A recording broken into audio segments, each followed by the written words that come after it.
directive force at the compass location. What is this directive force? Directive force is the strength of the magnetic field at the compass location which makes it point towards the north direction.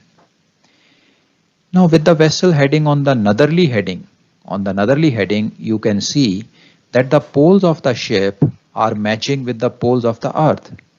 The earth's north pole is a blue pole, and the ship structure also has a blue pole north of the compass. So this blue of the earth and blue of the ship are adding up, increasing the magnetic field. Similarly, south of the compass we have the red magnetic pole of the earth, and the ship's pole is also red. So earth's red and ship's red, they also add up to the directive force. So in this particular heading, northerly heading, the directive force is increased to its maximum. When the ship goes on easterly heading, in the easterly heading, the red and blue poles of the ship are neither north of the compass nor south of the compass. They are exactly east-west of the compass. Being east-west of the compass, they do not have any effect on the directive force. So the directive force is unchanged at this particular location. Now with the ship heading in the southerly direction, you see now the poles of the ship are opposite to the poles of the earth. South of the compass, we have the blue pole of the ship and the red pole of the earth. North of the compass, we have the red pole of the ship and the blue pole of the earth. So with the ship pole and the earth pole becoming opposite, the directive force is reduced. So there is a maximum reduction in the directive force with the ship heading in the southerly direction. Moving on to the correction of coefficient B. Coefficients are always corrected on the heading on which they produce maximum deviations. Now the first thing which the compass adjuster needs to know is on which heading should I correct coefficient B. So we should always remember coefficients are always corrected on the heading on which they produce maximum deviation. Now coefficient B produces maximum deviation on easterly or westerly heading. So that is where it is corrected. For the coefficient to cause maximum deviation, it should act perpendicular to the needle. You remember on easterly or westerly heading, the blue and red pole of the ship are at right angles to the magnetic field of the earth, or they are acting perpendicular to the compass needle, giving maximum deviation. Now basic principle which is followed in correcting the compass is to cure like with like. Now what do we mean by curing like with like? It means permanent magnetism deviation are cured or corrected by using permanent magnets. Induced deviations are corrected or cured using induced magnet. So permanent is corrected with permanent, induced is corrected with induced. So same thing is mentioned here. Permanent deviation is cured or corrected with permanent magnets. Induced deviation is corrected with induced magnetism.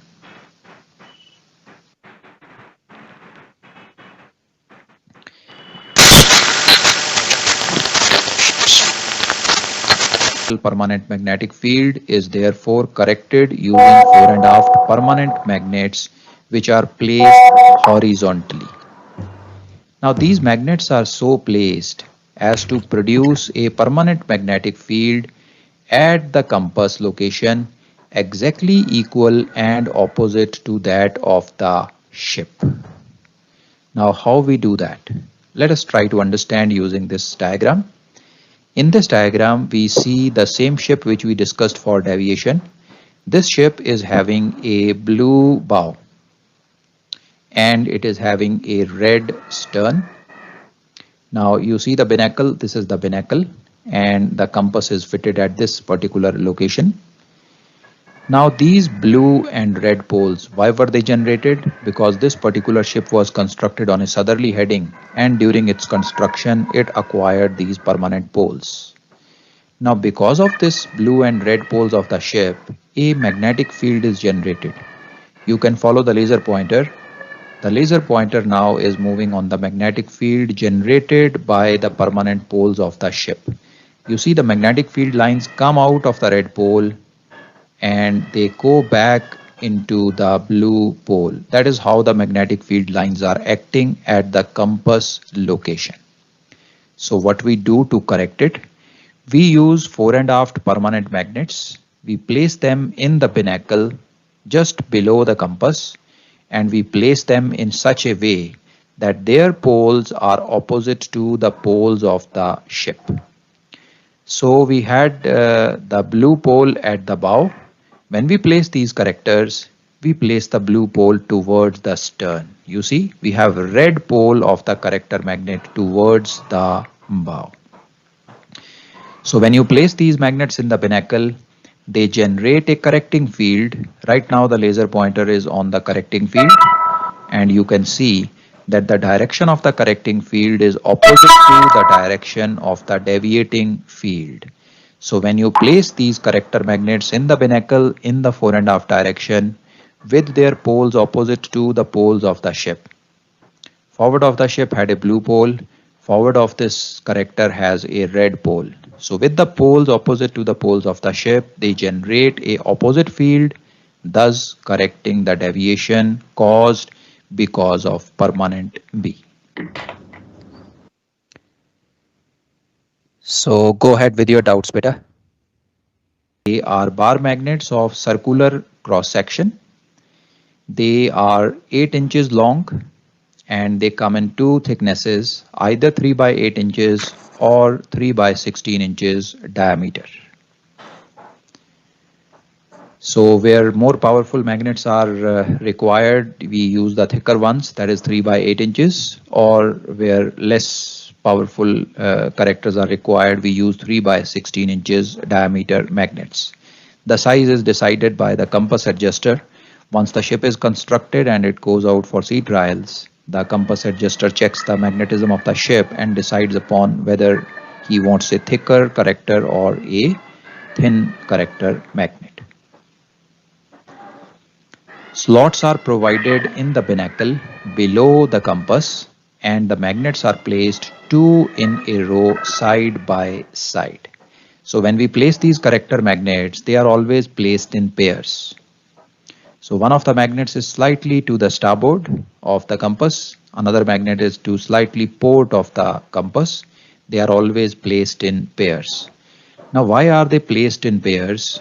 The reason for that is exactly in the middle of the binnacle or exactly below the compass, you have a periscope which is going into the wheelhouse. It is with the help of the periscope that you are able to see the magnetic compass at the helmsman location from the bridge. So because of this periscope, we cannot have the corrector magnet exactly below the compass location.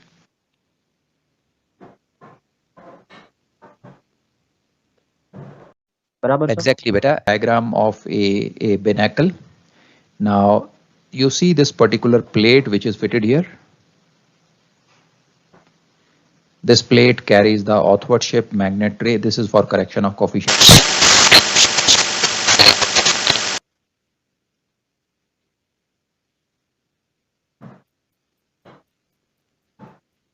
Binnacle. Now you see this particular plate which is fitted here. This plate carries the authwardship magnet tray. This is for correction of coefficient C. And you see this particular plate which is fitted here. Now this plate carries the fore and aft magnets. Fore and aft magnets correcting coefficient permanent B. So when you open this plate, you will have access to these magnets. Now you can see these magnets here. These are the magnets which are fore and aft magnets here. Fore and aft magnets. You see this is the pipe which is going down, the periscope pipe. Also you see a small bucket hanging with the chain. This is known as a healing error bucket. So this is how the corrector magnets are placed to correct coefficient B, permanent B.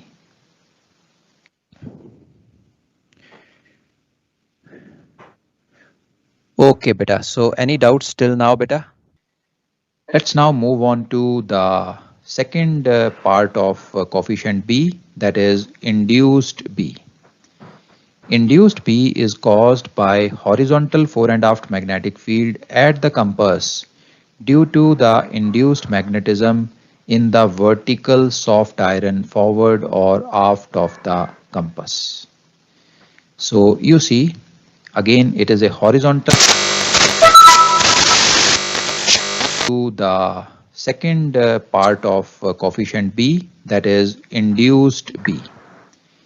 Induced B is caused by horizontal fore and aft magnetic field at the compass due to the induced magnetism in the vertical soft iron forward or aft of the compass. So you see, again it is a horizontal fore and aft magnetic field, but it is generated because of induced magnetism in the vertical soft iron forward or aft of the compass. Let me show you how it is generated.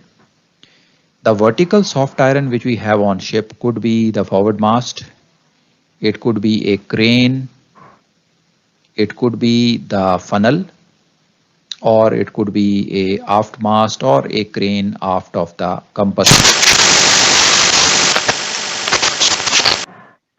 Let's now move on to the second part of coefficient B, that is induced B. Induced B is caused by horizontal fore and aft magnetic field at the compass due to the induced magnetism in the vertical soft iron forward or aft of the compass. So you see, again it is a horizontal fore and aft magnetic field, but it is generated because of induced magnetism in the vertical soft iron forward or aft of the compass. Let me show you how it is generated. The vertical soft iron which we have on ship could be the forward mast, it could be a crane, it could be the funnel, or it could be a aft mast or a crane aft of the compass location. Now all these vertical structures will be induced by the magnetic field of the earth, by the vertical component, Z component of the earth. If this particular ship is in northern hemisphere, the lines of force go vertically downwards, so they will be entering from the top end of the VSI and leaving out from the bottom end of the VSI. So the top end where they are entering gets a blue polarity, and the bottom end where they are leaving out gets a red polarity. So you see all the top poles of the vertical structures are blue. The top pole of the funnel is blue, the top pole of the forward mast, aft mast or the cranes is blue. The bottom poles of all these vertical structures are red poles.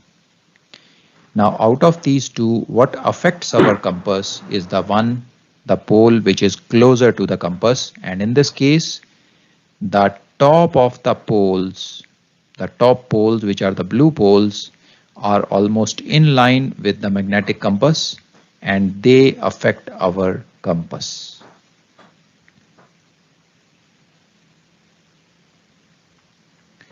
If the same vessel goes in the southern hemisphere, now in the southern hemisphere the magnetic lines of force come out of the Earth's surface. So you see, with the same vertical structures in the southern hemisphere, the polarity is going to change. The lines will now enter from the bottom of these vertical structures, giving it a blue polarity, and it will come out from the top of these vertical structures, giving it a red polarity.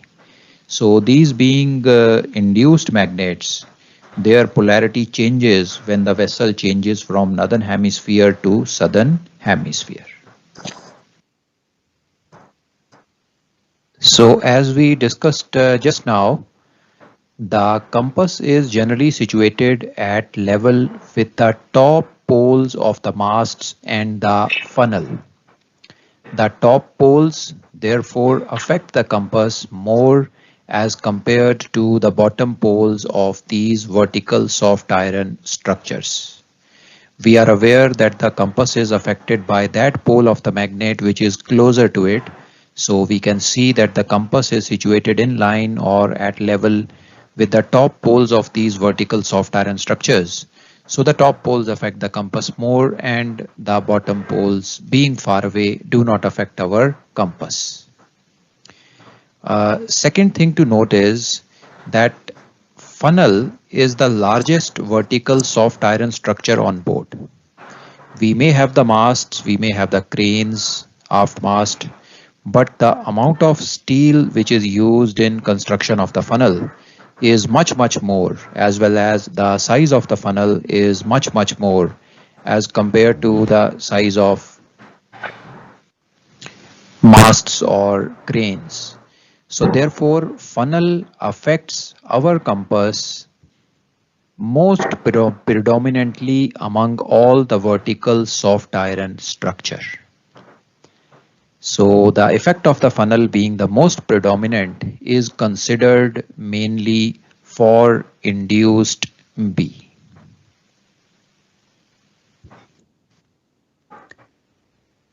So, compass needle, and the compass needle turns anti-clockwise or a westerly deviation is generated. When the ship goes to easterly heading, on a easterly heading, the blue pole of the funnel is at right angles to the field of the earth. It is exactly west of the compass. It is right angles to the field of the earth, and it provides or generates the maximum deviation.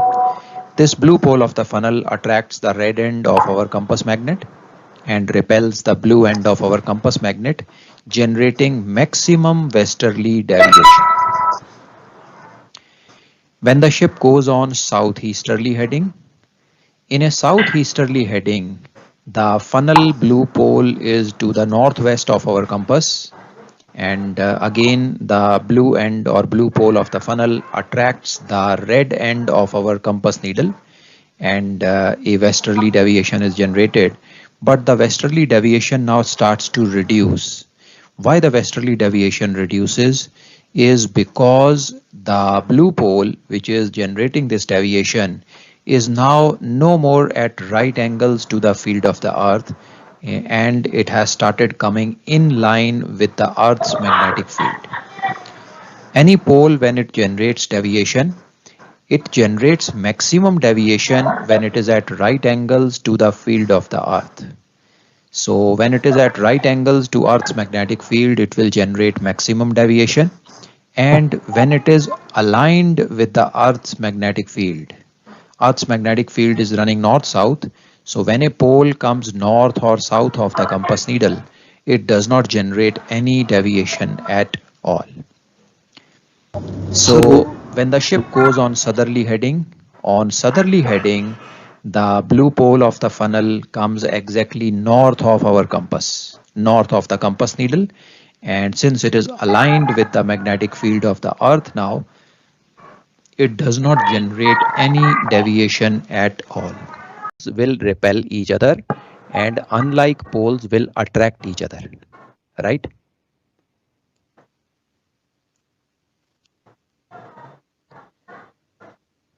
Okay. Blue attracts the red pole of our compass magnet, the compass needle, and it generates a easterly deviation now. So easterly deviation is generated. When the ship moves on 270 heading, ship is heading west, then the blue pole of the funnel is now exactly east of our compass needle. So at this location, it is at right angles to the earth's field. It attracts the red end of our compass needle and repels the blue end of our compass needle. The compass needle turns clockwise and generating a easterly deviation. At this point, the easterly deviation is maximum. What is the reason for that? Because the pole which is generating the deviation is at right angles to the magnetic field of the earth. When the ship goes on northwesterly heading, This blue pole has come southeast of the compass needle, and it now repels the blue end of our compass needle, generating a easterly deviation.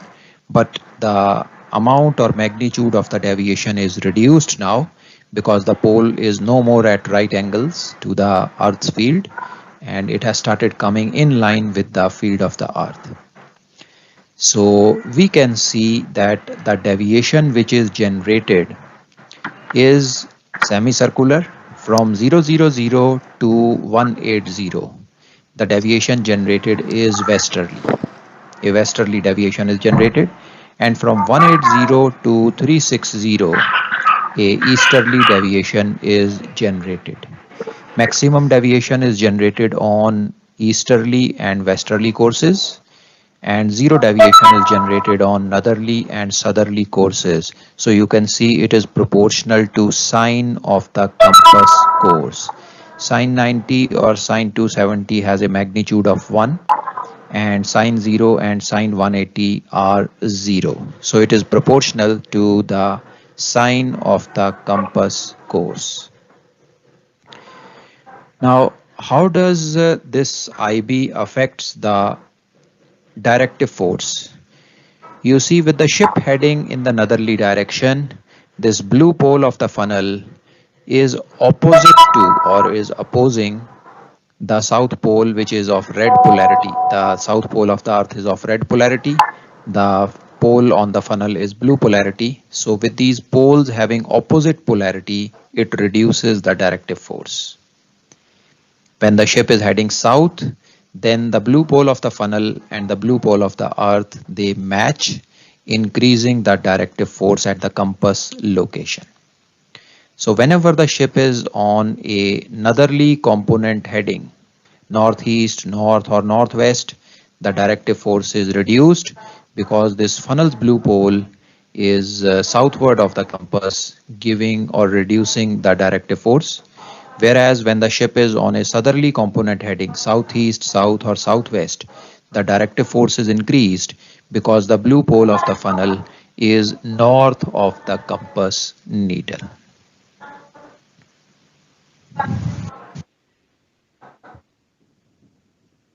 So beta, have a good look now and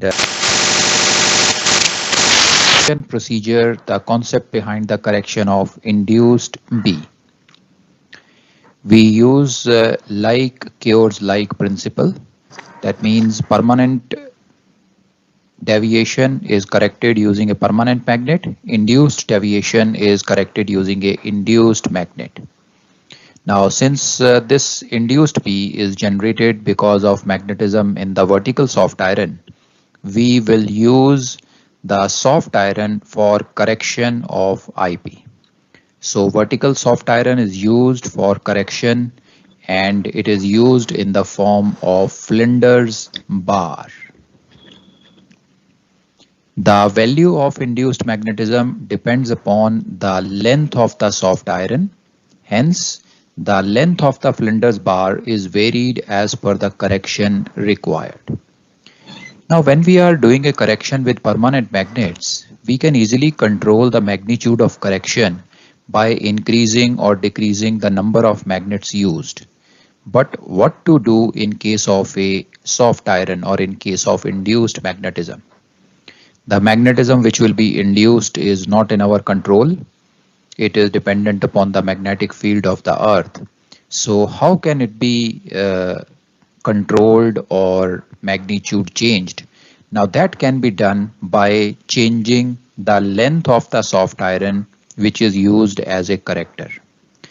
The longer the soft iron, the more induced magnetism it is going to attain or have.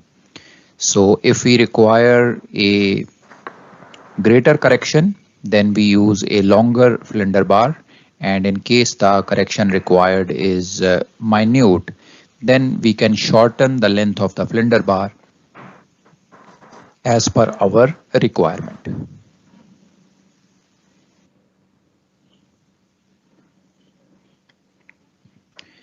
Now going more into analyzing the Flinders bar, the Flinders bar is placed inside a brass case. It could be a brass case, or it could be a plastic, or it could be any material which is non-magnetic. Now, all the items which are used close to the magnetic compass in the binnacle, even the nails and screws which are used, they are made up of non-magnetic material. Only the correctors which we are using, they are either the permanent magnets or they are the soft iron rods or soft iron structures. Other than that, all the other parts of the binnacle are made up of non-magnetic material.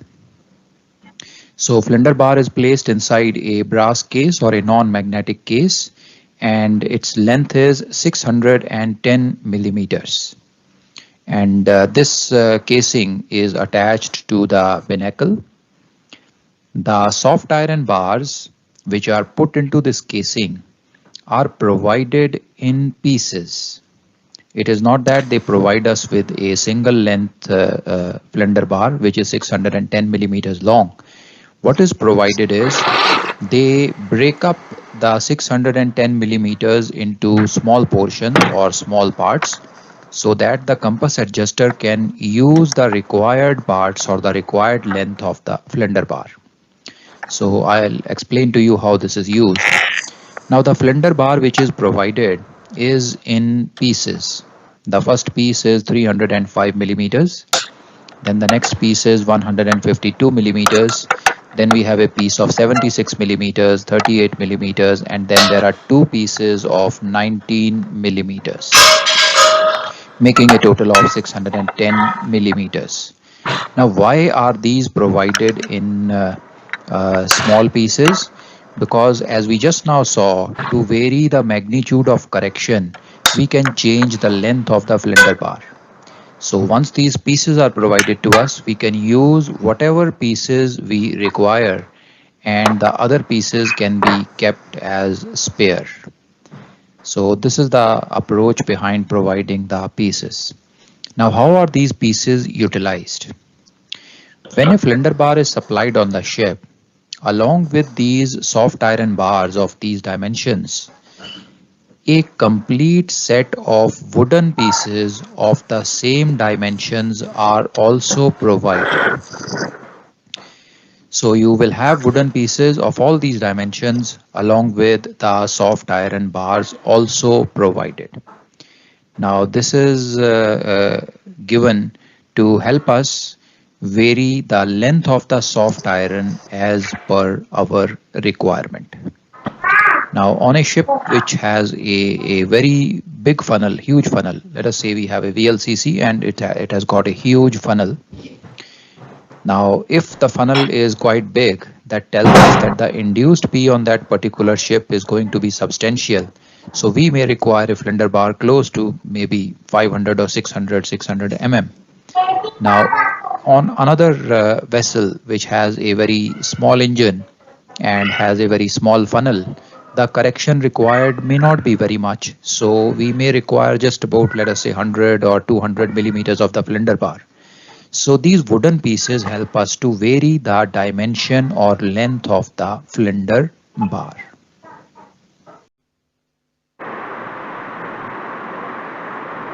Now let's move on to our next coefficient, which is coefficient C. Coefficient C is the maximum value of the semicircular deviation, which varies as the cosine of the compass course. It is caused by the horizontal athwartship component of the ship's magnetic field. Now, if you look at the definition carefully, you will understand and realize that this definition is very much similar to coefficient B. In fact, coefficient C is almost having the same properties as we discussed in coefficient B, with only one difference. Bravo and Charlie, both these coefficients are exactly similar with only one difference. Coefficient C is dependent upon or is related to the athwartship component of the ship's magnetic field. The last coefficient which we discussed, that is coefficient B, it was dependent upon the fore and aft component of the ship's magnetic field. And coefficient C is dependent upon the authorship component of the ship's magnetic field. Exactly like coefficient B, which had two components, the coefficient C also has two components. Coefficient C comprises of permanent C as well as induced C.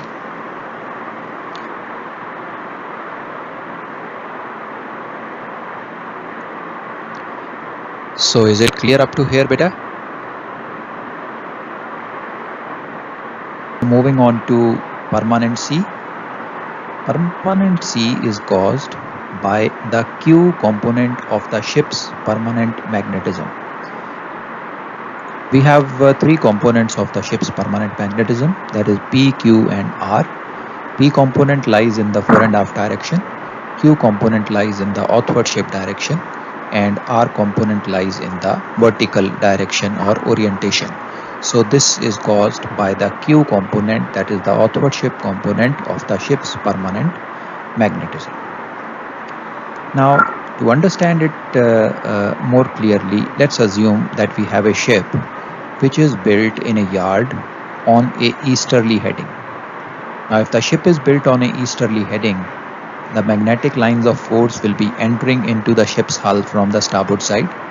So because of that, the starboard side will acquire blue polarity, and the magnetic lines of force will be leaving out or coming out of the port side of the ship.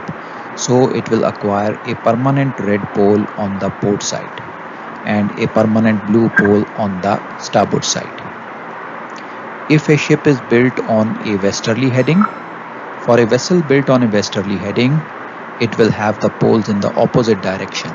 That means you will have a blue pole on the port side of the ship where the lines of force will be entering, and you will have a red pole on the starboard side of the ship where the magnetic lines of force will be coming out.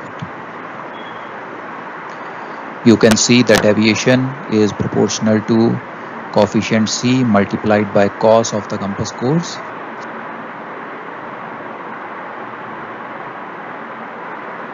So is this part clear, beta? Yes, sir. Yes. Yep. Okay. C cos course. Let's now try to understand the deviation caused by coefficient C, that is permanent C. Now we are considering a ship which is built on a easterly heading. Just now we saw that a ship which is built on a easterly heading will have a blue pole on the starboard side and it will have a red pole on the port side. So you can see this ship in the diagram on different headings, cardinal and intercardinal headings, and the starboard side of the ship has a blue polarity and the port side of the ship has a red polarity. You see the compass needle fitted on the ship. The north end of the compass needle, which points towards the north, is of red polarity. So you can see the red end pointing towards north, and the end of the compass needle towards the south direction has a blue polarity. So you can see the blue polarity end pointing towards south. So let's try to analyze the deviation caused by this outward ship magnetism, that is permanent C, on different headings. Let us first consider the deviation caused on the northerly heading. So ship is heading north. You can see this topmost diagram shows the vessel heading in the northerly direction. Now when the ship is heading in the northerly direction, you can see that the blue pole of the ship, which is on the starboard side of the ship, is east of the compass needle. Now this blue pole of the ship is going to attract the red end of the compass needle, and the compass needle is going to swing clockwise. Looking from top, the compass needle is going to swing clockwise, which is easterly deviation.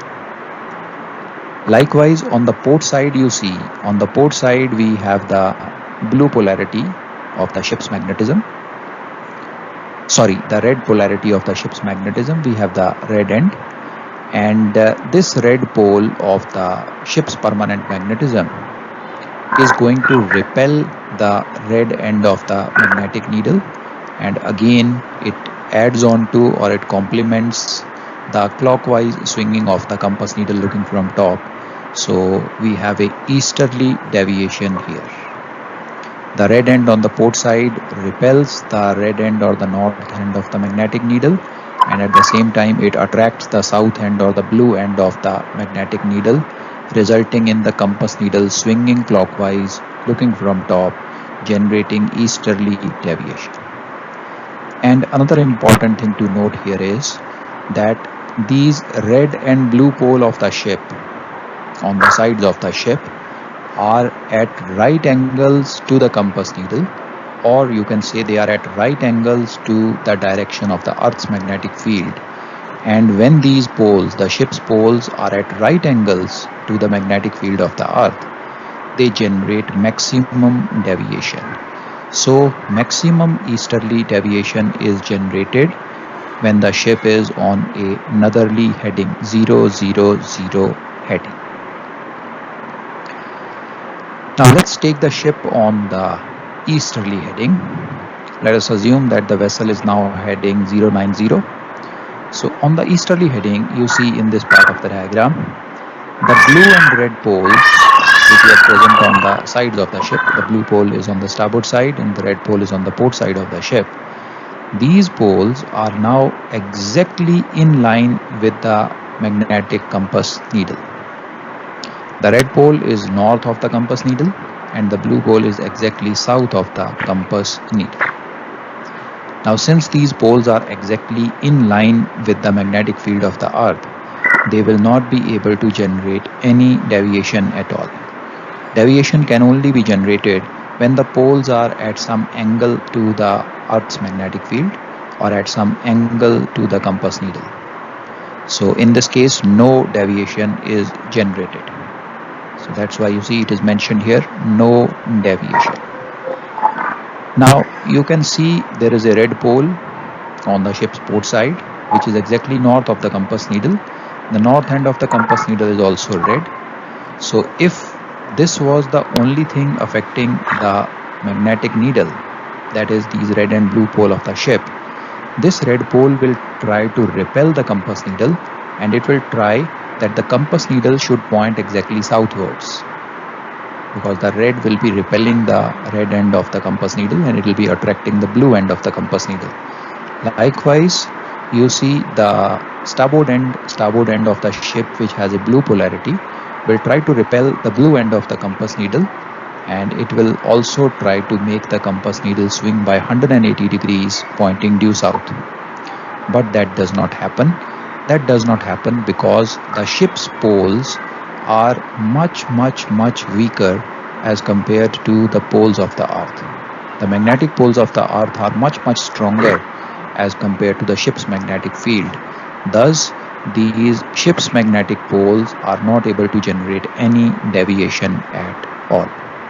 Attention to the ship heading in the westerly direction. Now in the westerly direction, you see the situation is more or less the same. The poles are exactly north or south of the compass needle.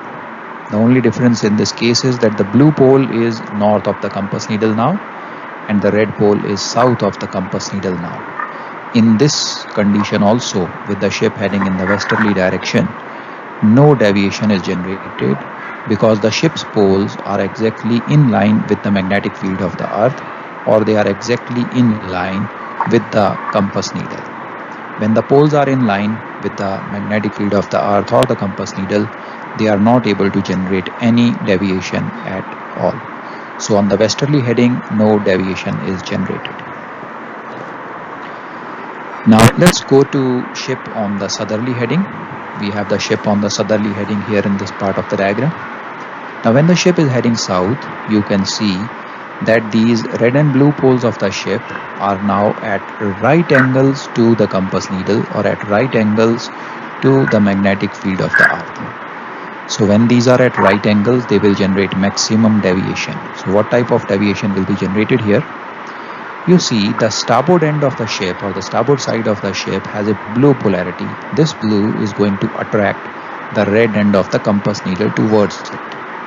So the north end of the compass needle is attracted towards the port side of the ship, and the south end of the compass needle, which also has a blue polarity, is repelled away from this blue pole of the ship. Thus, the compass needle now swings anti-clockwise, generating a westerly deviation. Likewise, the red pole which is there on port side of the ship repels the red pole or the north pointing pole of the compass needle and attracts the blue pole of the compass needle. So thus adding on to this anti-clockwise swing of the compass needle or adding on to the westerly deviation generated.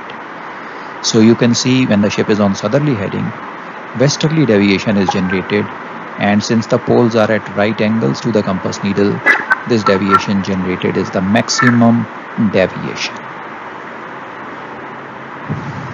Let's take one intercardinal heading also. If you take the ship on a northeasterly heading, you can see on the northeasterly heading, the port side of the ship having a red polarity is now northwest of the compass needle, and it will repel the red end of the compass needle, generating a easterly deviation. Likewise, the blue end on the starboard side of the ship repels the blue end of the compass needle. This is southeast of the compass needle now, again generating a easterly deviation. So again a easterly deviation is generated, but this easterly deviation is lesser than what it was on the northerly heading, because on the northerly heading the ship's poles were at right angles to the compass needle, whereas on northeasterly heading the ship's poles are not at right angles, they are at a 45-degree angle now to the compass needle. So you can see this happening on the other intercardinal directions also. So what we observe here is that maximum easterly deviation is generated on the ship heading north. When the ship is heading northeast, this easterly deviation reduces. With the ship heading in the east direction, the deviation is zero, nil deviation. When the ship heads in the southeast direction, now a westerly deviation is generated. The deviation has changed its name now. When the ship is heading in the southerly direction, maximum westerly deviation is generated. With the ship heading in the southwest direction, again you have a westerly deviation. With the ship heading in the westerly direction 270, you have no deviation at all. And with the ship heading on the northwest heading, the needle or compass has a easterly deviation. So you can see from 270 going up to 090 for this semicircle, the deviation is easterly, and from 090 onwards going up to 270 in this semicircle, the deviation is westerly. So this tells us this is a semicircular deviation, and it also tells us that the deviation is proportional to cos of the compass course. Cos of 0 and cos of 180 is of maximum magnitude, that's why you see maximum deviation here. Cos of 90 and cos of 270 has 0 magnitude, that's why you see 0 deviation on both these headings. The result of these magnetic fields or the magnetism of the ship on the directive force. Let's now see the correction of this particular coefficient. Now some important points which we are aware of is the coefficients are always corrected on the heading on which they produce maximum deviation. For the coefficients to produce or generate maximum deviation, it should be acting perpendicular to the compass needle or to the magnetic field of the earth.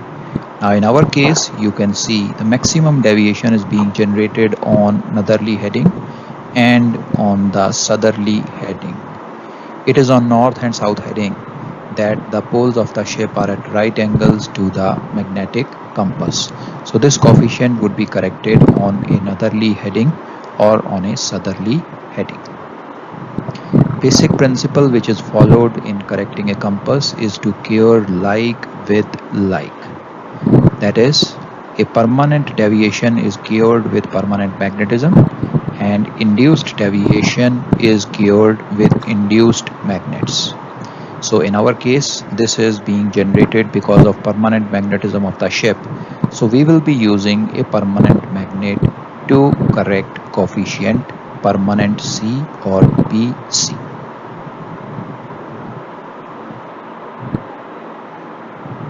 So as we just now saw, cure like with like principle is used in the correction. PC, which is caused by ship's athwartship horizontal permanent magnetic field, is therefore corrected using athwartship permanent magnets placed horizontally. They are so placed as to produce a permanent magnetic field at the compass location which is exactly equal and opposite to that of the ship. Now in the diagram you see this ship. We are looking at the ship from the stern. You see we have a blue pole on the starboard end of the ship and we have a red pole on the port end of the ship. This was generating coefficient permanent C. Now on top you see this represents the binnacle of the magnetic compass, and in the binnacle we keep the corrector magnet. This small magnet on top is the corrector magnet which is placed. The holes are made in the binnacle in the athwartship direction, and these magnets are placed in those holes, making sure that the ends of the corrector magnet are opposite to the ends of the ship's permanent magnetism in the athwartship direction. The magnets which are used for correction are exactly similar to the ones which were used for correcting permanent B. So these athwartship magnets are magnets of circular cross section which are 8 inches long and having 3 by 8 inch or 3 by 16 inch diameters. Two thicknesses are usually provided by the compass makers. In case a powerful magnet is required, then we will be using the 3 by 8 inch configuration, and in case we need a not very powerful magnet, a 3 by 16 inch diameter magnet can be used. Slots are provided in the binnacle below the compass, and the magnets are placed 2 in a row side by side. This is exactly as we corrected the permanent B. Only difference was in permanent B the magnets were placed in the fore and aft direction. In correcting permanent C the magnets are placed in the athwartship direction.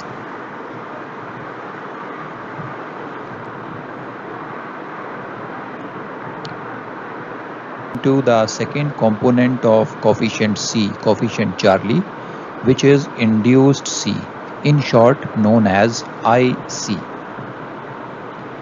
IC or induced C is caused by a horizontal athwartship magnetic field due to the induced magnetism in the vertical soft iron to port or to starboard of the compass location. So you see in this case very similar to coefficient IB. IB was caused because of a vertical structure which is forward or aft of the compass, and IC is caused because of a vertical structure which is port or starboard of the compass. Practically, IC does not exist on a merchant vessel, as the vertical soft iron to port and starboard of the ship's center line, if it is there, is symmetrically placed. So practically you see coefficient induced C or IC is not present on most of the merchant vessels because number one, there is hardly any prominent vertical soft iron structure to port or to the starboard of the compass location. Forward or aft of the compass we have substantial VSI, big VSI structures. It could be the mast, it could be a crane or a derrick kind of structure, but port and starboard of the compass location we usually do not have a prominent vertical soft iron structure. So if that structure is not there, coefficient IC or induced C will not be generated. This coefficient induced C or IC may be present on special type of ships where compass is placed off the center line. For example, in ships like aircraft carriers, you see in the aircraft carriers to provide space for the runway, the bridge is off-centered to starboard or to port, and because of this, the compass location is also not on the center line, but it is offset to either port or starboard. Now, in such a case, you can see in the diagram, the compass is placed off center, and the ship's fore and aft centerline bulkhead acts as a vertical structure in this case, and the induced magnetism generated by this vertical soft iron to port or starboard of the compass thus generate induced C.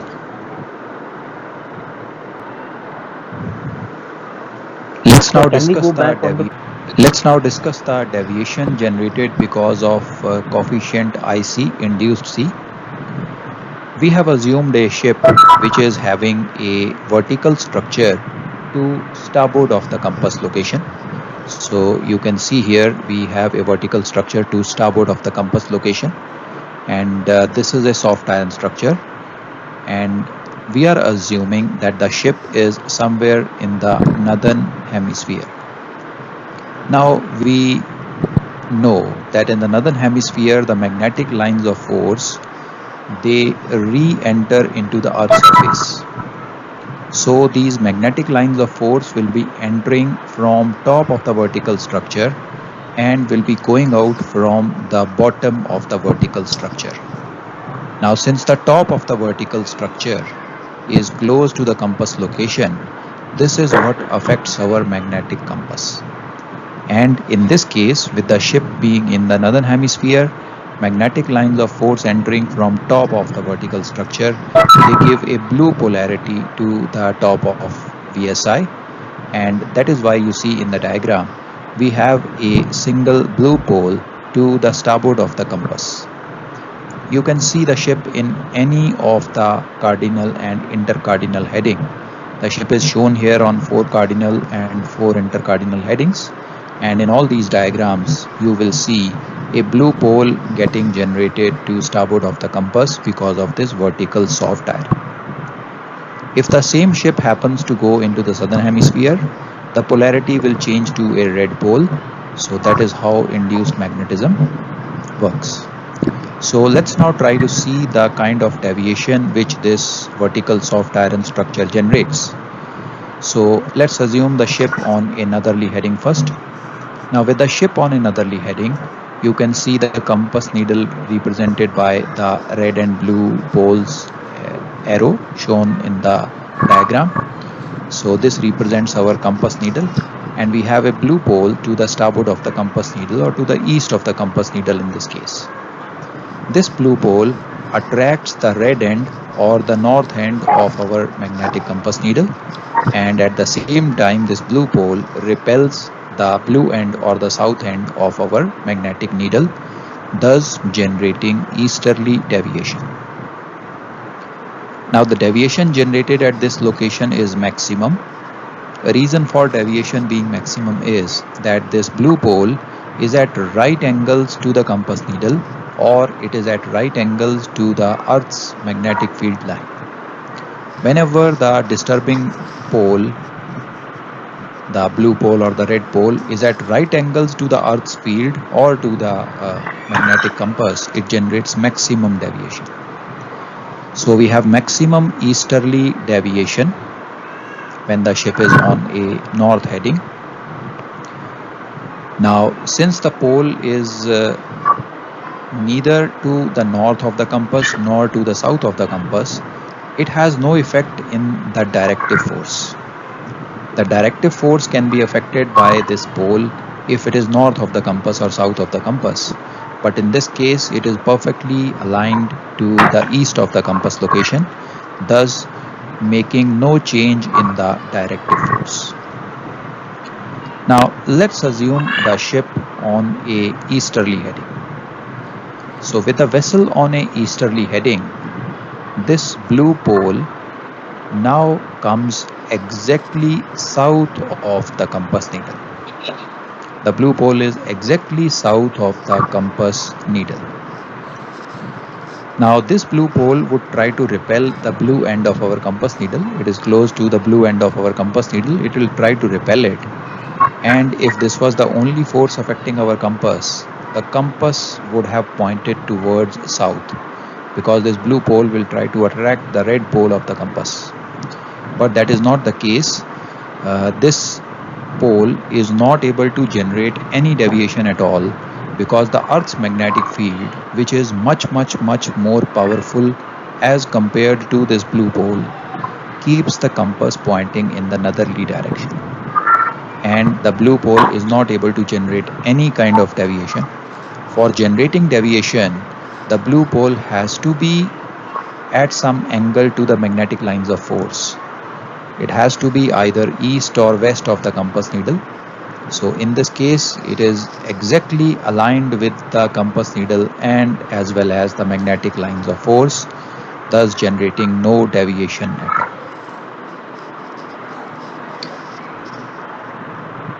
So, beta, will you be able to understand the other ones? It is exactly the same as we did in IB. So, shall I explain the other headings or can we move ahead? We can move ahead. No. Coefficients are always corrected on the heading on which they produce maximum deviation. In this case, maximum deviation is generated on northerly or southerly heading. So, the correction is made on one of these two headings. For the coefficient to cause maximum deviation, it should act perpendicular to the needle.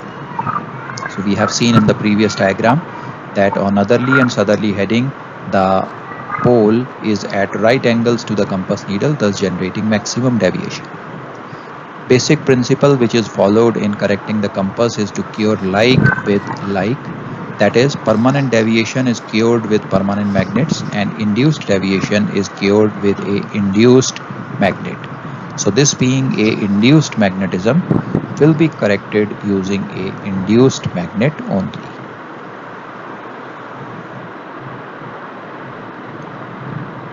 A normal merchant vessel does not have IC, therefore no correction is generally required.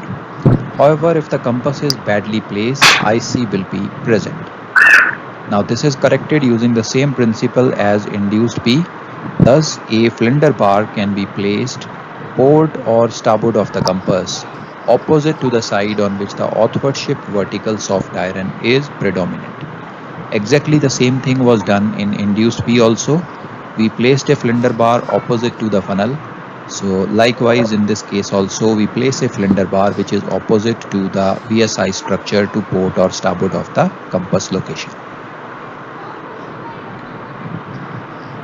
Now one important stand here is that if a merchant vessel has both the coefficient IB as well as IC together, we have a method with which both these coefficients can be corrected in one go.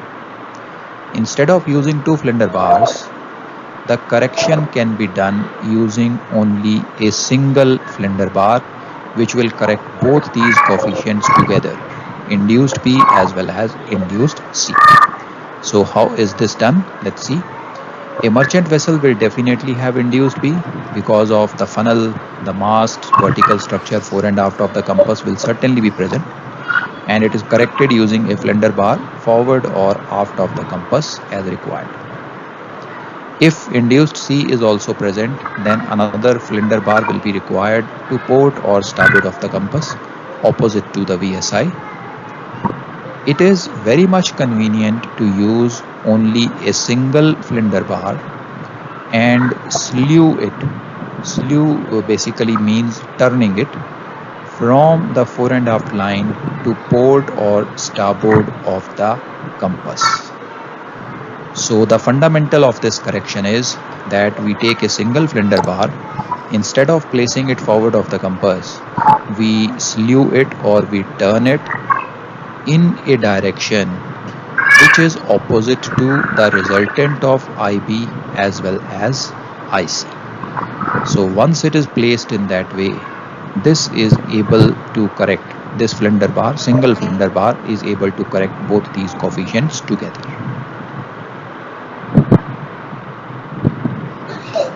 Sir, can which arises in our mind is, how do we determine the angle by which the flinder bar should be slewed? This is also called as the slew angle. And also direction in which the flinder bar should be slewed, to clockwise or to anti-clockwise. These are the two things which we need to know before we correct a IB and IC combination using a single flinder bar. Now for this, let us understand it using one example. Let's assume that in the diagram you can see the laser pointer. In the diagram, this is the compass location where the laser pointer is right now. Now we have a funnel which is aft of the compass needle. The ship is right now, let's assume the ship is heading north 000. So we have the flinder bar at this particular location. So this flinder bar is generating IB or induced B component. So this vector represents the IB component. Now let's also assume that on this particular ship there is a vertical soft iron structure to starboard of the compass, and that structure is present here at this particular location.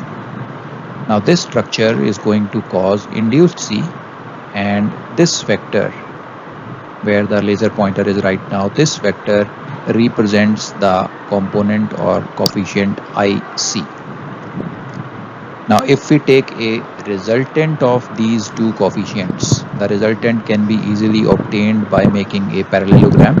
So if you make a parallelogram using these two IB and IC vectors, the diagonal of the parallelogram, this diagonal of the parallelogram gives us the resultant of these two forces. Now we can find out the magnitude of this resultant by using the Pythagoras theorem. It will be equal to the base square plus the perpendicular square under root. That is IC square plus IB square under root will give us the magnitude of this effect, which is the resultant effect of IB and IC. Also, we can easily find out this angle. This is the angle between the fore and aft line. This is the fore and aft line and the resultant of IB and IC.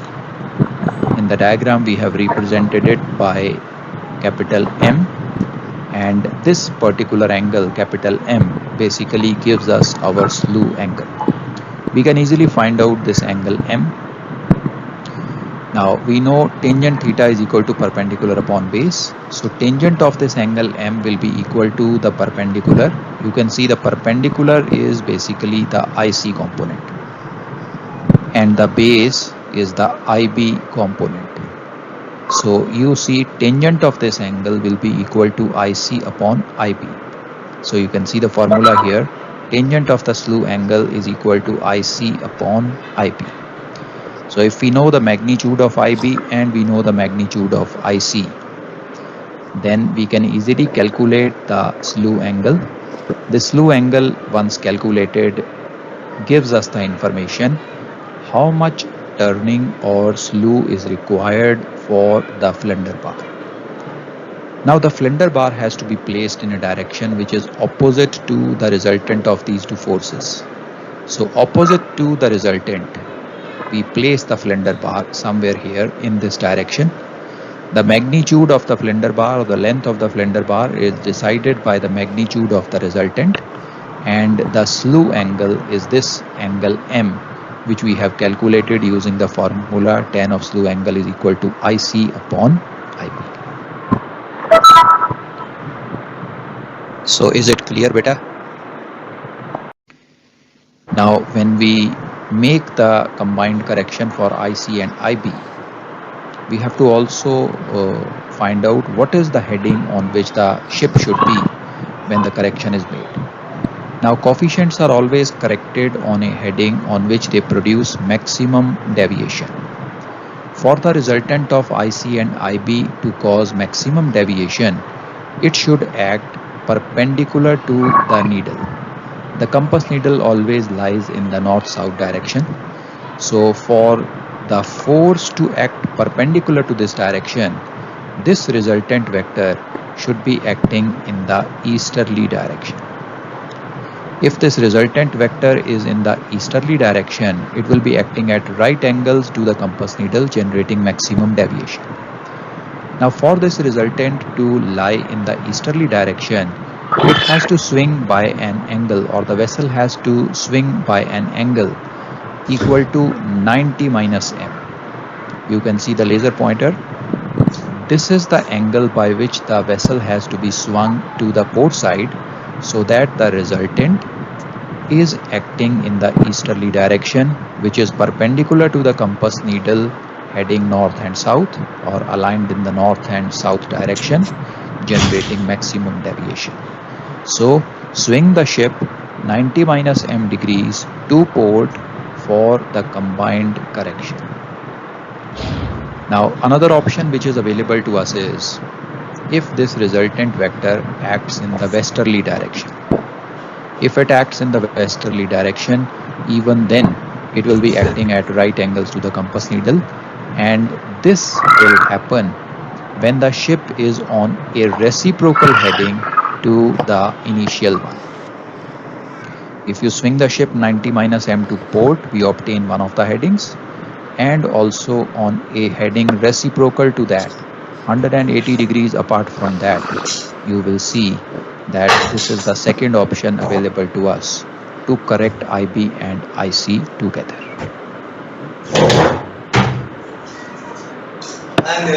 Coefficient now is coefficient D, coefficient delta. Coefficient D is the maximum value of quadrantal deviation. Now this is the first difference which you see in this particular deviation. It is a quadrantal deviation. Coefficient Bravo and Charlie, which we saw, were semicircular deviation. This one is a quadrantal deviation, meaning every quadrant or every 90 degrees it changes its sign from east to west or west to east, and it varies proportional to sine of twice the compass course or sine of 2 into compass course. It is caused by a horizontal field due to induced magnetism in horizontal soft iron situated symmetrically about a 4.5 line through the compass. Now this coefficient is entirely generated by induced magnetism. There is no contribution of permanent magnetism in this coefficient. It is generated only by induced magnetism. We have seen induced magnetism was responsible for coefficient A also, but in that case it was not symmetrical soft iron. It was unsymmetrical soft iron. If it was present forward of the compass, it was not present aft. If it was present on port side of the compass, it was absent on the starboard side. Whereas in this coefficient you see it is situated symmetrically about a 4.5 line through the compass.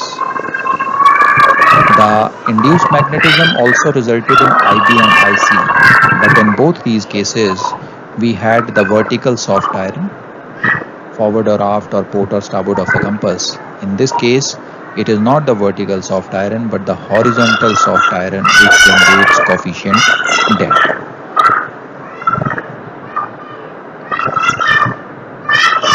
Beta, let's take a short break, 5 minutes. There is an important call coming in. So let's meet after 5 minutes. Say 45, 45. Okay, beta.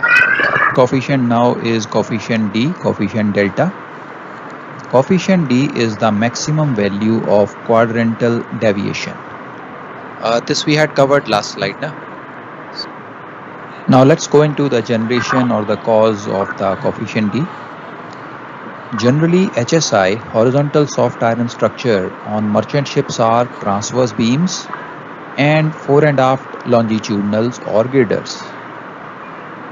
Now out of these two, the transverse beams are much more in number.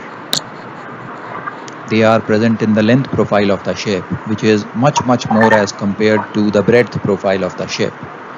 The fore and aft longitudinal are present in the breadth profile. So transverse beams are much more in number as compared to the longitudinals, and also the ends of the transverse beams are much closer to the compass, making their effect much more predominant. Now the first thing to appreciate here is that if we have a transverse beam and if we have a fore and aft longitudinal exactly similarly placed about a compass having the same size, then they are going to cancel out the effect of each other. If they are perfectly balanced, equal to each other, they are going to cancel out each other. Now that is not the case.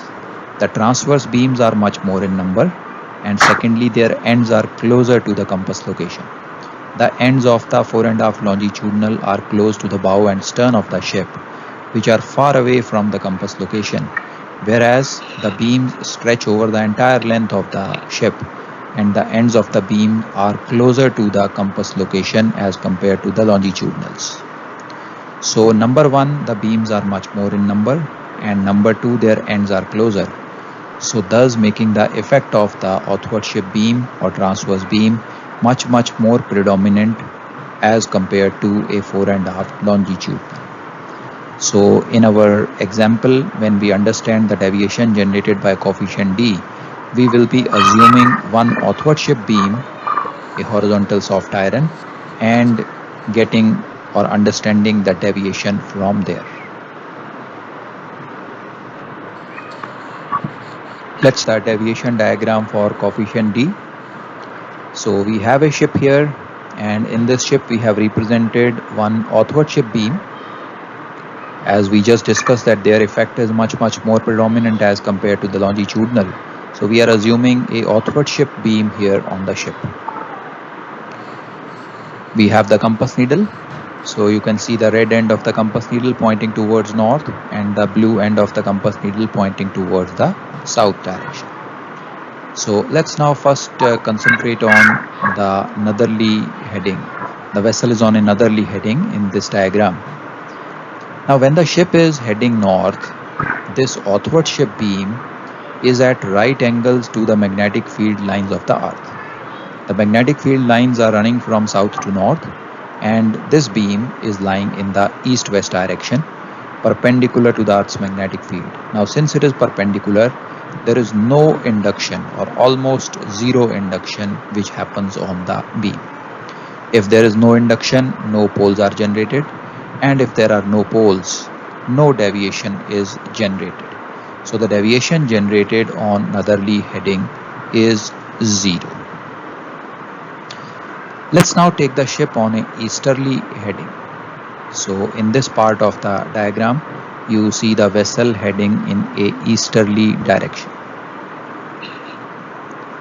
Now with the ship heading on a easterly direction, this outward ship beam is now perfectly aligned with the magnetic field of the earth.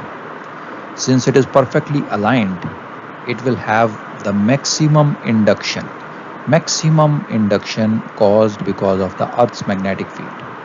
The magnetic field lines will be entering from the south end or the starboard end of the beam, and they will be coming out from the north end or the port beam end of the outward ship beam. The magnetic lines of force entering from south generate a blue pole. So we have a blue pole south of the compass needle, and we have a red pole north of the compass needle.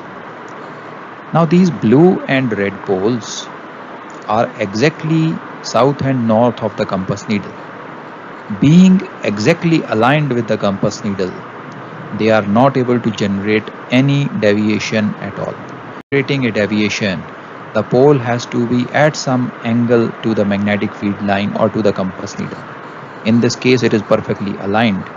Even though the poles are most powerful in this case, they are still not able to generate any deviation because these are aligned with the compass needle.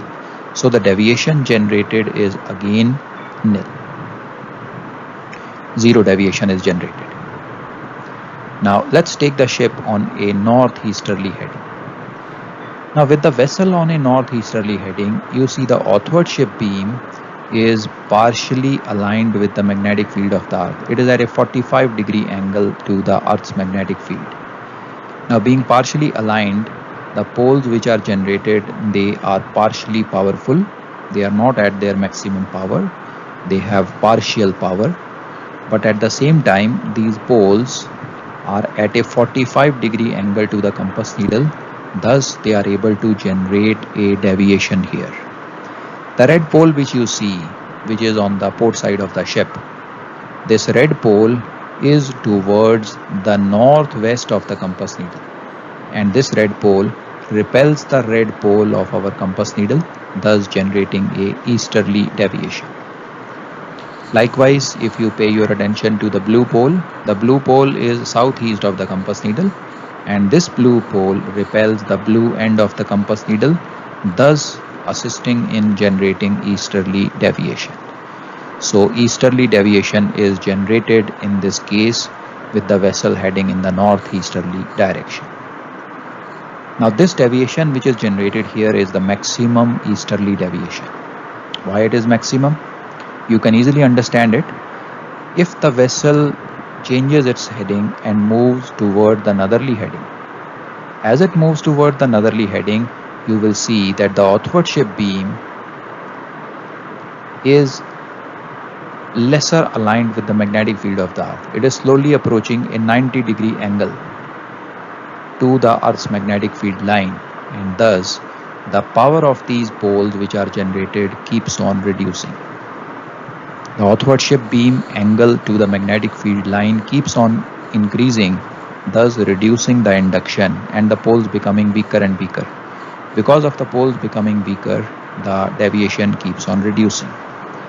Now, if the vessel swings to the starboard side and tries to approach the easterly direction, the poles are becoming stronger, but these poles are now coming in line with the magnetic needle. Now, as they come in line with the magnetic needle, they are not able to generate that much deviation, and the deviation starts to decrease. So maximum deviation is caused on the northeasterly heading, and zero deviation is caused on northerly heading as well as easterly heading. Now you can appreciate here the deviation is proportional to sine of twice the compass course. When the heading is 0, 2 into 0 is 0 again, sine of 0 is 0, therefore 0 deviation. When the heading is 45 degrees, 2 into 45 is 90, sine of 90 is 1, which is the maximum value, generating maximum deviation here. And when the vessel is heading in the easterly direction, heading is 90, 2 into 90 is 180, sine of 180 is again 0, thus giving us a 0 deviation. So two things which we realize here: one, the deviation is proportional to sine of twice the compass course. Second, the deviation is quadrantal. You see, over one quadrant, it was 0 on the northerly heading, became maximum easterly on the northeast heading, and became 0 again on the easterly heading. Going further, if the ship swings to a southeasterly direction, we will see here that the deviation which is generated is of opposite name now. We have a westerly deviation generated here. So you can see these 4 quadrants showing the deviation generated, and it tells us that this is a quadrantal deviation. Now the same principle can be applied to any of the other headings, and you can appreciate the deviation being generated proportional to sine of twice the compass course. Now another important thing here is that the directive force in this case is never increased on any heading. You can check all the headings. The directive force is not affected on some of the headings. Yeah, like you see on northerly heading, there is no effect on the directive force, whereas on northeasterly, easterly and southeasterly headings, the directive force is decreased. So why is this decreased? This is decreased because the blue end of the beam is aligned south of the compass needle, where we have the red end of the earth. Since the pole of the beam is opposite in direction or opposite in polarity to the pole of the earth, it reduces the directive force.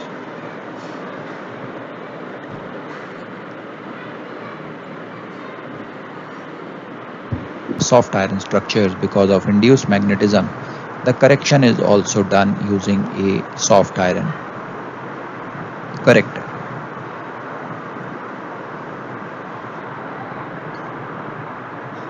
Since there is predominance of authward-ship beams and also their ends are closer to the compass, these have much more effect than the fore and aft longitudinals. This effect is corrected by providing two soft iron spheres placed one on either side of the compass in the authward-ship plane. This will become all the more clear with the help of a diagram. So we will discuss this correction using a diagram.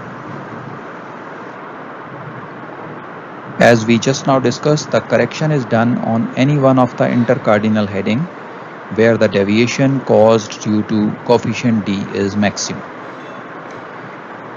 In the unlikely event of a ship having more longitudinals than the outward ship beams, and the longitudinals becoming more powerful as compared to outward ship beams, the spheres will be placed fore and aft of the compass.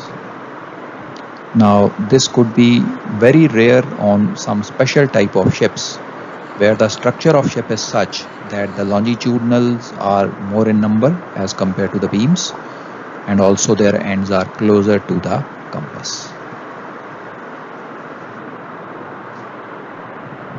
Let's now try to understand coefficient T correction offered by the soft iron spheres. So let's have the ship in our diagram. You see the ship heading on a northeasterly direction.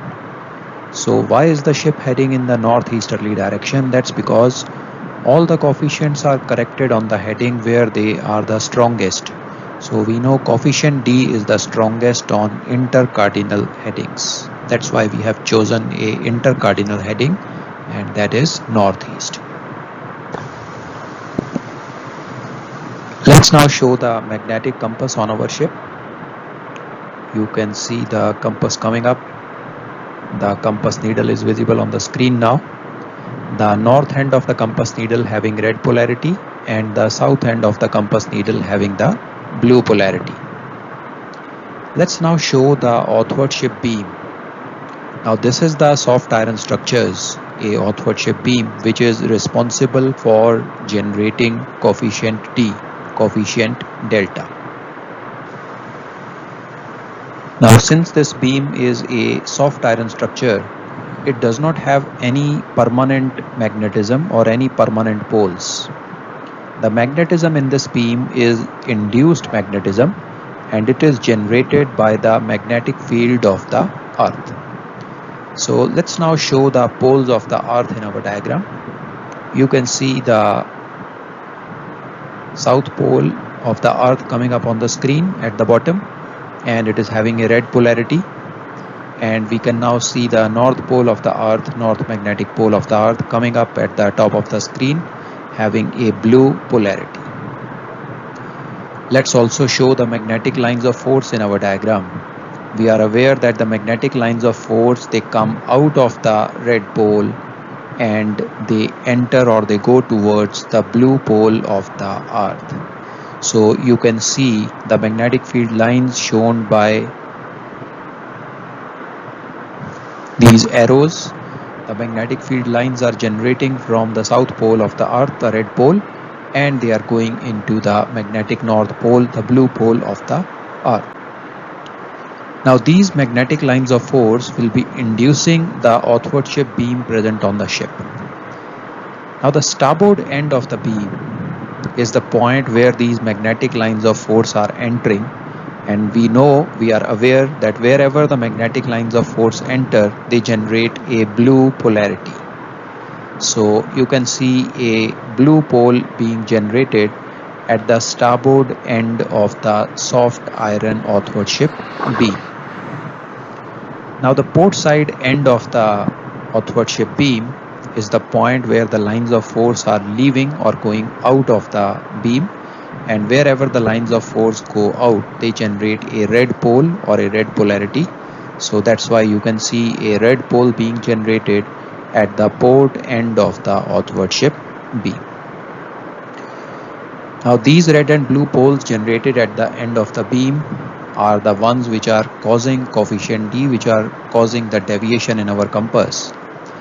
The red pole on the port end of the beam is repelling the north end of our magnetic compass needle. Red and red, they repel each other, and the needle turns clockwise. Looking from top, the needle turns clockwise or in the easterly direction, generating a easterly deviation. Likewise, you see the blue pole which is generated on the starboard end of the outward ship beam repels the south end of our compass needle, both having blue polarity, blue repelling blue, and again complementing the easterly deviation.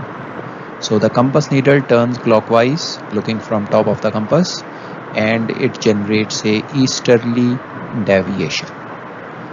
Now for correcting this deviation, we use the principle of like cures like. So we correct it using a soft iron corrector. And in this case, we use soft iron spheres. So let's place the spheres. You can see the spheres now coming up on the sides of the compass in the outward ship direction. There is a sphere on the port side of the compass, and you have the second sphere on the starboard side of the compass. Now these are soft iron spheres, so they also do not have any permanent poles. These spheres will also be induced by the Earth's magnetic field lines. The end of the sphere where the magnetic field lines enter will get a blue polarity. So you see the south end of the sphere. Let's first concentrate on the starboard side corrector, starboard side sphere. You see the south end of the sphere right now where the laser pointer is the point where the magnetic lines of force are entering, and thus generating a blue polarity in that direction. The top end or the north end of the sphere is the point where the magnetic field lines are leaving or going out from the sphere, thus generating a red polarity. Similarly, if you have a look at the port side sphere, the bottom end where the laser pointer is right now is the one where the magnetic lines of force are entering, giving it a blue polarity. And you can now see the points where the magnetic lines of force are leaving or coming out from the spheres, they are having red polarity. So we have the corrector spheres placed in the outward ship direction of the compass to port and starboard of the compass, and we have these corrector spheres induced by the Earth's magnetic field. Points where the Earth's magnetic field lines are entering into the spheres have got blue polarity, and the points where the magnetic lines of force are coming out of these soft iron spheres have got a red polarity. Now let's first concentrate on the starboard corrector sphere. Now this starboard corrector sphere is having both the magnets, both the poles. You have the red pole as well as you have the blue pole. Now that pole of the corrector affects the magnetic compass which is closer to the compass. Now out of this red and blue pole of the starboard corrector, the pole which is closer to the compass is the red pole. So from the starboard corrector, red pole is what is affecting the compass. And this red pole is going to attract the south end of the compass towards it, thus cancelling out the easterly deviation. When the red pole of the corrector magnet, the starboard corrector magnet, attracts the south end of the compass needle, south end has a blue polarity, opposite poles attract. So when it attracts the south end, the compass needle turns anti-clockwise, thus cancelling out the deviation generated. You can see the starboard end of the beam was having a blue polarity, whereas the starboard soft iron corrector having a red pole closer to the compass is cancelling the effect of the outward ship beam. Now let's take our attention to the port side corrector. Now in the port side corrector, we are having both the poles, blue pole as well as the red pole. but the pole which is closer to the compass needle is the blue pole. The blue pole is closer to the compass needle, and this blue pole attracts the north red end of our magnetic compass needle. North end of the compass needle having a red polarity, corrector magnet pole closer to the compass having a blue polarity, blue and red being opposite poles attract each other.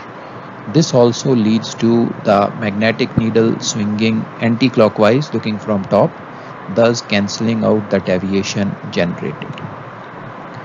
You can also have a look at the end of the outward-ship beam.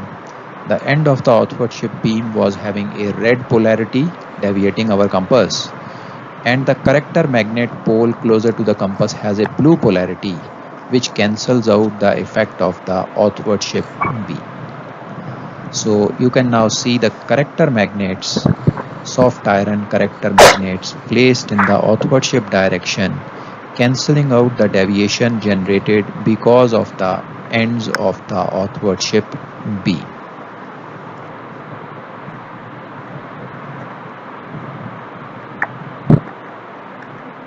Sir, instead of these spares, can we use plates? Brackets attached to the binnacle so that their centers are in the same plane as the plane of the compass. The magnitude of the correction can be varied by shifting the spheres closer or farther from the compass. So you can see the spheres placed in the outward ship direction. You can see this is the bracket which is fitted. You can see the channel also here. Likewise, on the port side you have this sphere as well as the channel and the bracket. So on the right side diagram you can see this is the bracket, the channel. There is a scale here on the channel which helps us to correctly position the spheres at equal distance from the compass. So these are the soft iron sphere correctors placed on the sides outward ship direction, port and starboard of the compass to correct coefficient delta.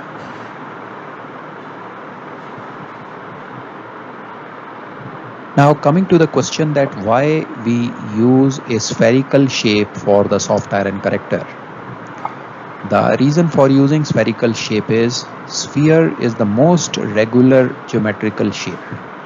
You look at a sphere from any aspect or from any angle, from any direction, it presents the same face or the same aspect. So irrespective of the vessel heading in any direction, the vessel rolling or pitching, in any case whatsoever, the sphere present a uniform correction in all the conditions. So that is why the shape of the corrector which is chosen is spherical. So you can see a actual compass with a picture clicked right from top. You can see the spheres placed on either side, starboard side and the port side. You can have a look at the channel also here. You can see a slot provided. This is the sliding channel. There are nuts which are fitted below these spheres, and they can be tightened in location using those nuts. You can also see the flinder bar which is forward of the compass location.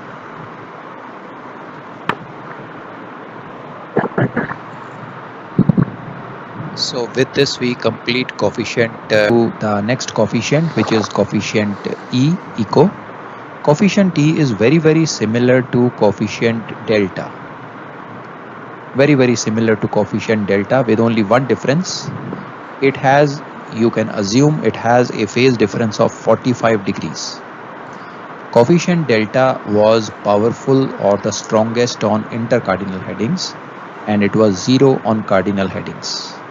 Whereas coefficient eco is 0 on intercardinal heading, and it is maximum on the cardinal headings. So very similar. Coefficient T is the maximum value of quadrantal deviation. It is again a quadrantal deviation which changes its name every 90 degrees, which varies as the cos of twice the compass course. It is caused by a horizontal field at the compass position due to induced magnetism in the horizontal soft iron situated symmetrically about a 45-degree line through the compass position. So for generation of coefficient T, we need to have a soft iron structure on the ship in this particular orientation. You can see a soft iron structure at a 45-degree angle to the fore and aft line or to the outward ship line. So normal merchant vessel will not have any structure like these. The fore and aft longitudinal as well as the outward ship beams are generally the strength members of a normal merchant vessel. So we will not have a substantial structure, a soft iron structure at a 45-degree orientation, and this is exactly the reason why coefficient T is absent in a normal merchant vessel. Or if you have a soft iron structure in this particular orientation at a 45-degree angle, now this soft iron is divided at the compass location.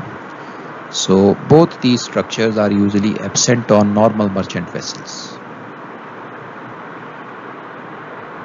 Let's now see the deviation generated because of this structure. So let's first have a look with the ship on a northeasterly heading.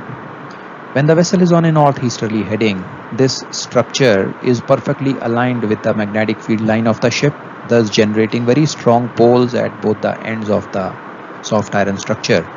But these poles are exactly north and south of the compass location, thus generating no deviation at all. For generating any deviation, the poles generated should be at some angle to the north-south line, or at some angle to the magnetic field of the earth or to the magnetic needle, and in this case, this angle being 0, no deviation is generated. Now let's take the ship on a easterly heading. With the vessel on a easterly heading, we can see that this structure is now partially aligned with the magnetic field of the earth, partially aligned. So the poles generated are of the partial power, but these poles are at a 45-degree angle.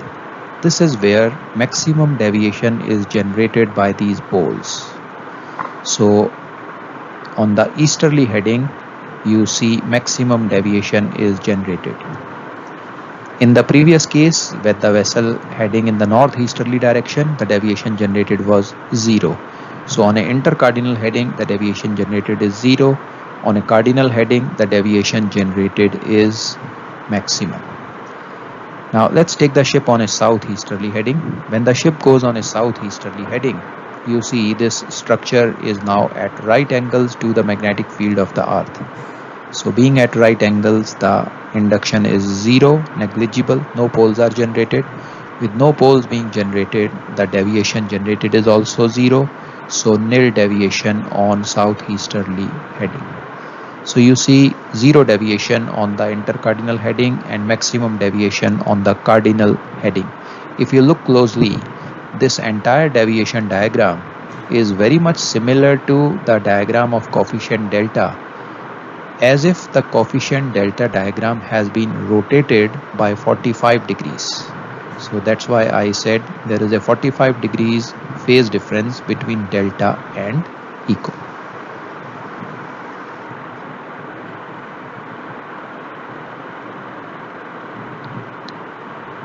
So clear beta, is that clear? In case of coefficient E, the structure is at a 45-degree angle. So that's why the corrector are also placed at a 45-degree angle to the fore and aft line. So in this diagram, you can see this is the case we discussed in the deviation diagram. We have a structure in this particular way. The soft iron spheres are placed in the same orientation, thus cancelling out the effect of the soft iron structure.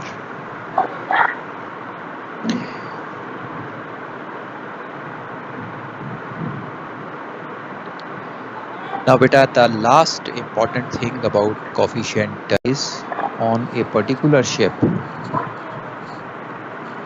coefficient D and coefficient E, delta and eco, both these coefficients are present together.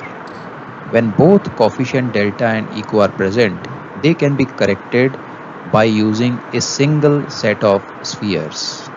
We do not need to use two separate set of spheres.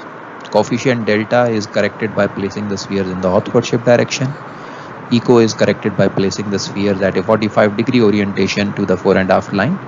But if both of them are present, they can be corrected using a single set of spheres which are slewed or turned to some intermediate angle in the direction of the resultant of both these coefficients.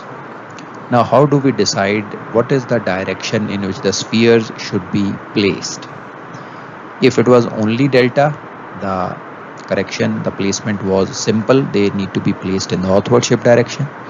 If it was only eco, the orientation was similar to the structure present on the ship. But if both are present, a single set of sphere can be placed and slewed. The slew angle is calculated by the formula tangent of twice the angle of slew is equal to coefficient eco divided by coefficient delta. So whatever is the magnitude of eco divided by the magnitude of coefficient delta gives us tangent of twice the angle of slew. So angle of slew can be obtained using this formula. Once the slew angle has been calculated, the spheres are initially placed to correct coefficient delta. For correcting coefficient delta, the spheres are placed in the northward shift direction. After correcting delta, the spheres are now slewed by that particular angle. Now, how do we decide whether the spheres are to be turned or slewed in the clockwise direction or the anti-clockwise direction? Practically on board, it is very simple. Once you have placed the spheres in the northward shift direction, they should be slewed towards the direction of the structure which is at a 45-degree angle to the fore and aft line. So in whichever orientation the 45-degree soft iron structure is present, the sphere should be slewed towards that structure. Theoretically, it can also be obtained, it can also be found.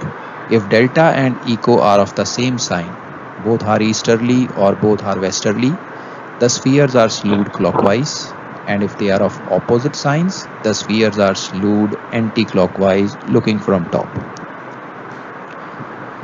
Now, after obtaining the slew angle, after obtaining the direction in which the spheres are to be slewed, the next question which the compass adjuster has to be clear about is, what is the heading on which the ship should be when this combined correction is being done?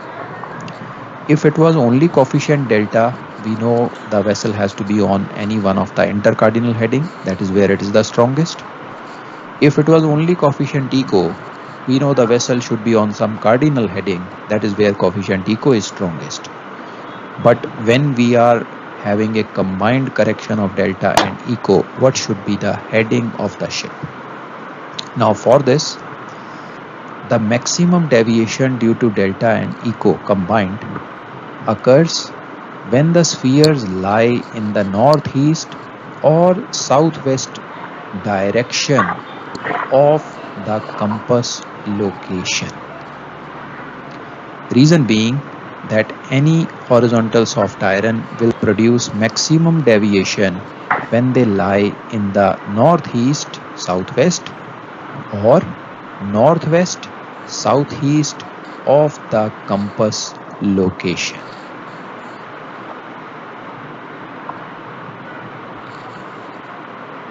And this using a diagram.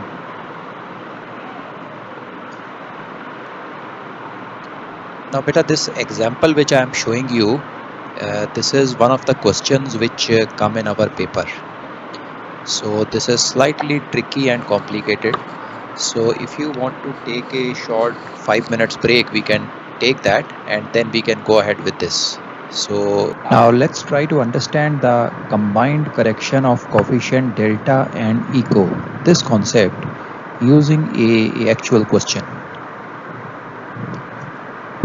On a ship, the soft iron spheres are observed to be placed in a relative direction 100 and 280 with respect to the ship's head.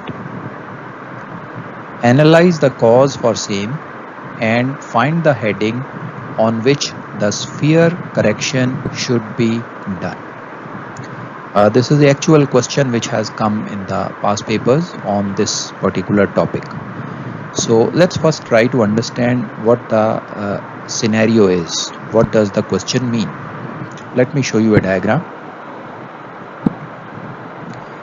So we see the ship here, and on the ship we have the compass. The circle which you see in the center represents the compass, and the spheres are fitted on this ship in a relative direction of 100 and 280.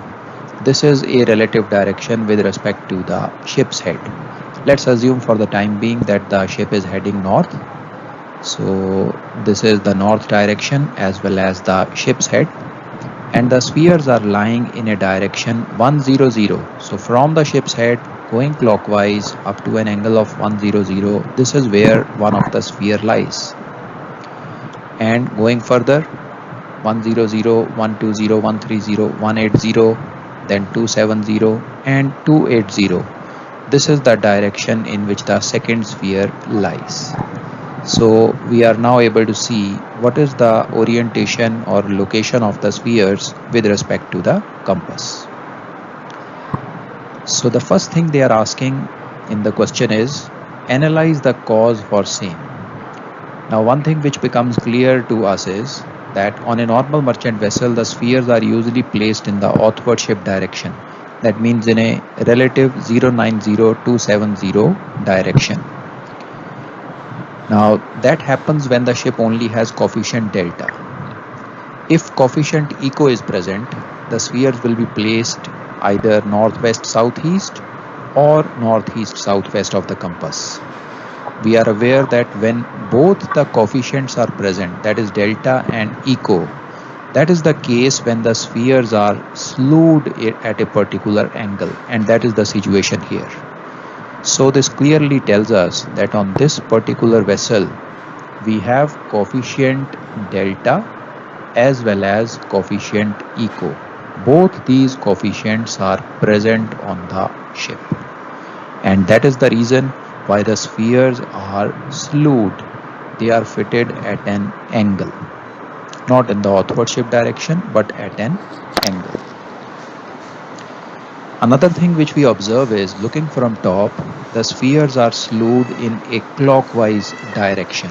If you see, they are slewed by an angle of 10 degrees in a clockwise direction. Looking from top, the spheres are turned in a clockwise direction. So this gives us the second inference here, that coefficient delta and coefficient eco are of the same sign, because we are aware when delta and eco are of the same sign, the spheres are slewed clockwise. If delta and eco are of the opposite signs, the spheres are slewed anti-clockwise. So that is the second inference which we get. First inference, this ship has coefficient delta as well as eco. Second inference, coefficient delta and coefficient eco are having the same sign. Find the heading on which the sphere correction should be done on this particular ship. Now always remember the fundamental, that whenever we are doing any sphere correction, it may be coefficient delta, it may be coefficient eco, or it may be the combined correction for delta and eco. In all these cases, whenever we are doing any sphere correction, we have to ensure that the spheres are at a intercardinal direction from the compass location. That means the sphere should be either northeast of the compass or southeast of the compass or southwest of the compass or northwest of the compass. Whenever the correction is being done, the heading of the ship should be such that the spheres are at a direction which is an intercardinal direction from the compass location. So for doing the combined correction also, we need to take the spheres to a intercardinal direction. Now let's assume we are trying to take the starboard corrector sphere to the southeasterly direction of the compass. Now if you want to take the starboard corrector sphere southeast of the compass, That basically means that the sphere has to be turned clockwise. The sphere has to be turned or slewed clockwise by an angle of 35 degrees. It is right now at an direction of 100 and we need to take it to a direction of southeast, which is 135. So we have to turn it clockwise by an angle of 35 degrees. Now that means the vessel has to swing to the starboard side. Turning clockwise, looking from top means swinging to starboard. The vessel has to swing to the starboard side by an angle of 35 degrees. Now, if the ship swings to starboard by an angle of 35 degrees, the heading on which the ship would be that time is 035 degrees. So the heading of the ship will be 035 degrees. When the ship is heading 035, the starboard corrector sphere is going to come exactly southeast of the compass. The port side corrector will obviously automatically go to the northwest direction. The spheres are in reciprocally opposite direction. So if the starboard sphere comes southeast of the compass, the port corrector sphere comes northwest of the compass. So this is the heading on which the correction can be done. Now there is one more possibility which is available to us, and that possibility is, instead of taking the starboard corrector sphere to southeast direction, we can also take the starboard corrector sphere to the northeast direction. That is also a intercardinal direction. So the starboard corrector sphere can be taken to the northeast direction also. Now for doing that, the sphere has to be turned anti-clockwise by an angle of 55 degrees. Northeast direction represents 045. The sphere is at a direction of 100. So it has to be turned anti-clockwise by an angle of 55 degrees. This basically means that the ship needs to swing to port. Let me show you with an arrow. You can see this red color arrow showing that the ship needs to swing in the port direction by an angle of 55 degrees. And if the ship swings to the port side by 55 degrees, the heading of the ship will be 305 degrees. So if the vessel heads 305, the starboard corrector sphere will come northeast of the compass and the correction can be done. The port corrector obviously will come in the southwesterly direction then. So both the spheres will be lying in the northeast southwest direction of the compass. So we have obtained two options. One is heading 035, the second one is heading 305. Now if you look carefully, even if the ship goes on a heading which is reciprocal of 035, reciprocal of 035 would be 215. Even on that heading, the spheres will be lying at an intercardinal direction. You see, at 035 heading, the starboard sphere was southeast of the compass. When the ship goes to 215 heading, reciprocally opposite heading, this starboard sphere will go to northwest of the compass, reciprocally opposite direction. So the correction is also possible when the ship is heading 215, and the same applies to 305 heading also. If the ship goes on a heading reciprocal of 305, which comes out to be 125 degrees, even on this heading, the correction can be done. So these are the four headings which we have obtained: 035, 125, 215 and 305. All these headings are perpendicular to each other at a 90-degree difference from each other, and the correction for combined correction for coefficient D and E can be made on any one of these headings. So the answer is obtained as heading has to be 035, 125, 215 and 305. Any one of these headings, the correction can be made. The location of the flinder bar. Now you see we have the binnacle here. This is the compass bowl, and then we saw in permanent B that we use fore and aft magnet placed in these trays. Now the flinder bar is placed in this housing, you see, this cylindrical housing which is there. It is fitted forward of the compass. So why it is fitted forward of the compass? Because it is compensating or correcting the magnetism of the funnel. The funnel is fitted aft of the compass. On a normal merchant vessel, you will have the funnel aft of the compass. So to counteract it, the flinder bar is placed forward of the compass. You can see the flinder bar in this particular diagram also. This cylinder which you see represents the flinder bar. You can see it is mentioned here. So this is the housing which you are seeing. This is the casing, and in this casing inside we have the flinder's bar.